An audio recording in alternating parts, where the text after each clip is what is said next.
नमस्कार, आप सभी का बहुत बहुत स्वागत है। मेरा नाम रूबिका लियाकत है। 4:50 हो गए हैं और इस वक्त आप गूंज देख रहे हैं न्यूज़ 18 इंडिया पर। और आज की जो बहस है वो बहुत ही बारीकी से की जाने वाली बहस है और बहुत ही शिद्दत से, संजीदगी से की जाने वाली बहस है।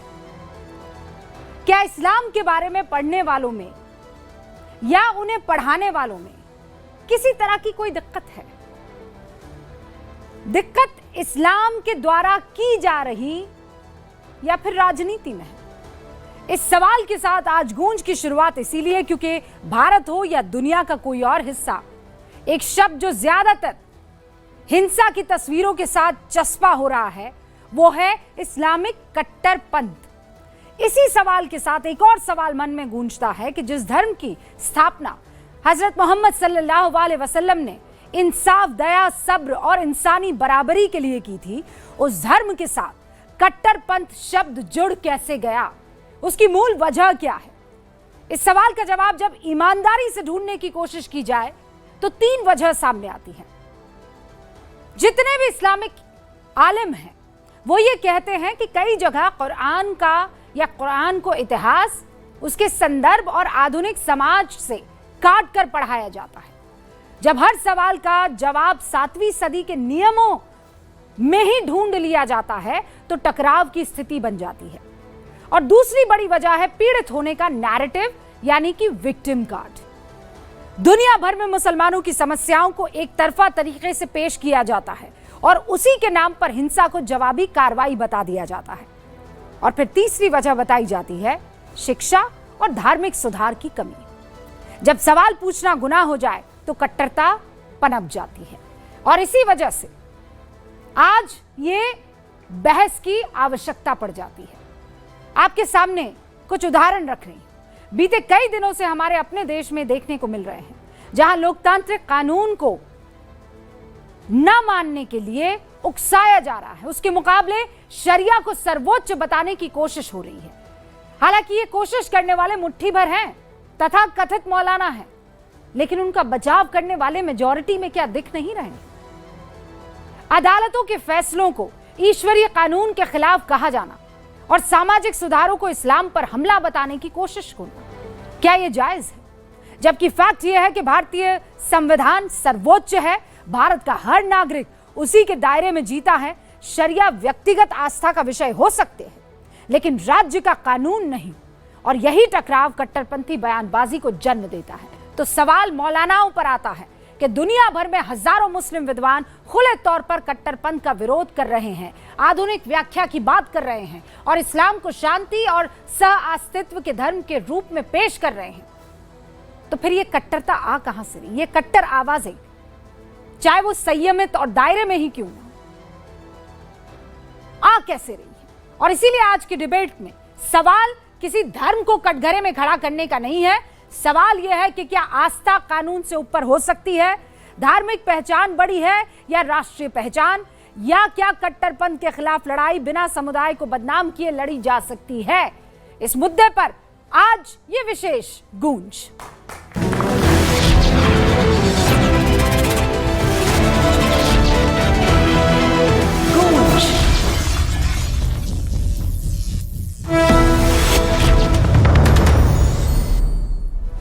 सारे खास मेहमान हमारे साथ जुड़ चुके हैं, उनसे आपका तारुफ करवा देती हूँ जोरदार तालियों से। शुरुआत करते हैं मोहम्मद फैज खान साहब की, जो कि मुस्लिम राष्ट्रीय मंच संगठन से ताल्लुक रखते हैं। बहुत बहुत स्वागत है आपका। उनके ठीक बगल में मुफ्ती शमून कासमी साहब आपको दिखाई दे रहे हैं, जो कि अध्यक्ष हैं उत्तराखंड मदरसा शिक्षा बोर्ड के। उनके बगल में आपको कारी अबरार जमाल साहब दिखाई दे रहे हैं, जो कि राष्ट्रीय अध्यक्ष है जमीयत हिमायतुल इस्लाम के। मतलब ये बहुत पुराना संगठन है। कारी साहब ने अभी अभी बताया कि 1800 सदी से चला आ रहा है। और फिर उनके बगल में जो आपको इस वक्त नज़र आ रहे हैं वो है मौलाना अलीमुद्दीन असदी साहब, जो कि मुस्लिम विद्वान हैं। बहुत बहुत स्वागत है आपका। फिर उनके बगल में आपको हाफिज़ गुलाम सरवर साहब दिखाई दे रहे हैं, जो कि प्रवक्ता हैं यूनाइटेड मुस्लिम मोर्चा के। और फिर उनके बगल में आपको मुमताज़ आलम रिजवी साहब दिखाई दे रहे हैं। आप सभी का बहुत बहुत स्वागत है। शुरुआत कारी साहब मैं आपसे करना चाहूंगी क्योंकि पहली दफा इस मंच पर आप हमारे साथ आए हैं। क्या इस वक्त कट्टरपंथ कट्टरवादी सोच एक सबसे बड़ा चैलेंज मुसलमानों के लिए, इस्लाम के लिए बन गया है?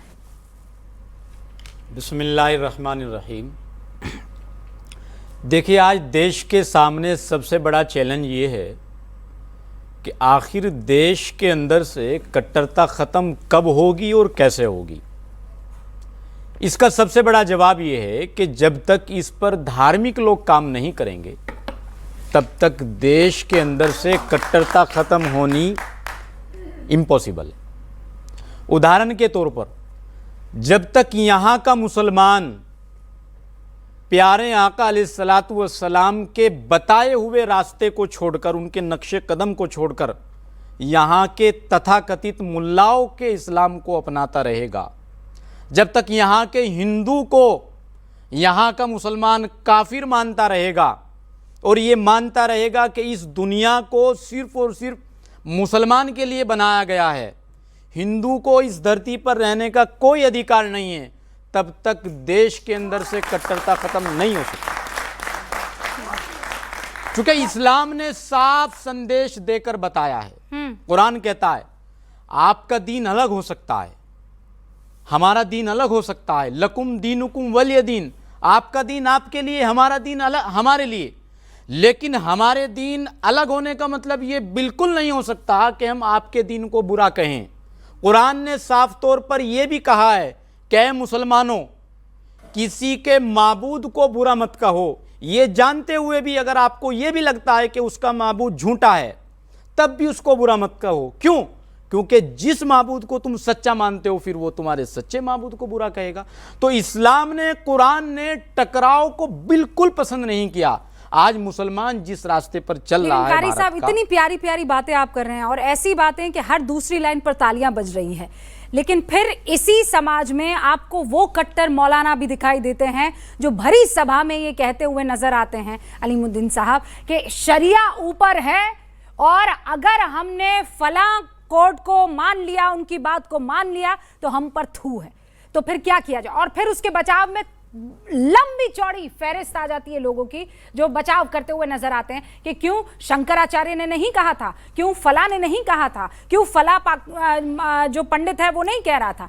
आप इसको हाइफनेट करने लग जाते हैं। फिर ये सोच बिल्कुल गलत है। बहुत से लोग लिबादा ओढ़ कर इस्लाम का, सूरतें बना के इस्लाम को बदनाम करते हैं। 1450 साल पहले नबी आखिरी ज़मां हज़रत मोहम्मद सल्लल्लाहु अलैहि वसल्लम आए, उन्होंने पैगाम दिया मोहब्बत का। आज 1450 साल से मोहब्बत का पैगाम मुसलमानों के दिल में अमल करते हैं। जो अमल नहीं करते वो मुसलमान कहलाने के लायक नहीं है। यह इस्लाम की तालीम। और इस्लाम के अंदर किसी भी, आप बता दीजिए, 1450 साल के अंदर किसी मौलाना ने, किसी काजी ने, किसी मुफ्ती ने इस गैर मुस्लिमों के बारे में कोई फतवा दिया हो पूरी दुनिया में? उसका एक उदाहरण दे दीजिए आप।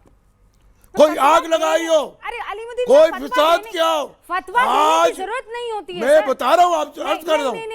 रुबिका जी, मुझे सुन लीजिए आप 2 मिनट के लिए। आप ये जब कह देते हैं कि मेरा खुदा सबसे ऊपर और बाकी जो मानते हैं वो काफिर, खुदा सबका है, बात वहीं खत्म हो जाती है। रब्बुल आलमीन है वो, बात वहीं खत्म हो जाती है। रब्बुल मुस्लिमीन नहीं है, रब्बुल आलमीन है। वो काफिरों का भी है, वो यहूदियों का भी है, वो हिंदुओं का भी है, फिर आपने कह दिया काफिरों का भी है, वो ईसाइयों का भी है। कौन काफिर? आप जो काफिर की व्याख्या करती हैं, क्या है काफिर? वो हिंदुओं से नहीं है जो ईश्वर को ना माने, जो खुदा को ना माने। सब मानते हैं खुदा को, सब ईश्वर को मानते हैं। ये हम गलत रविश लेके चल रहा है डिबेट की।